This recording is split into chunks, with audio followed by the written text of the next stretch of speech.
আপনারা দেখছেন হলদিবাড়ি টাইমস। পুকুরে পড়ে যায় একটি গরু। ঘটনাটি ঘটে হলদিবাড়ি পৌরসভা ৩ নং ওয়ার্ডের অন্তর্গত পূর্বপাড়া এলাকায়। বৃহস্পতিবার ওই এলাকার একটি পুকুরে গরুটিকে পড়ে থাকতে দেখে পাড়া প্রতিবেশীরা।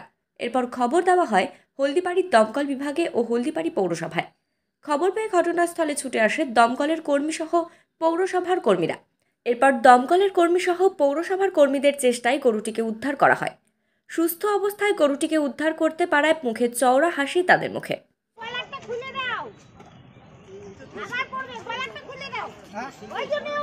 শব্দ পেলাম যে এখানে গরুকে মানে ডাকছে আর কি।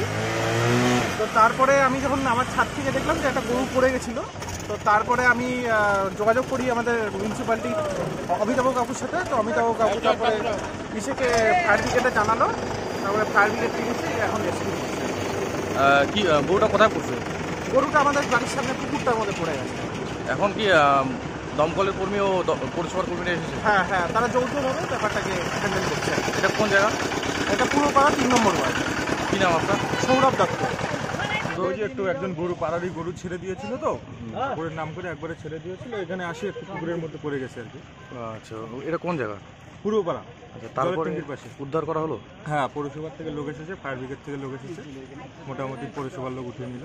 গরুটা সুস্থ আছে? হ্যাঁ, গরুটা একদম সুস্থ আছে। একটু শরীরটা ক্লান্ত হয়েছিল, অনেকক্ষণ জলে ছিল, তো এখন সুস্থ হয়েছে। কি নাম আপনার? আমার নাম ইমরান এমডি।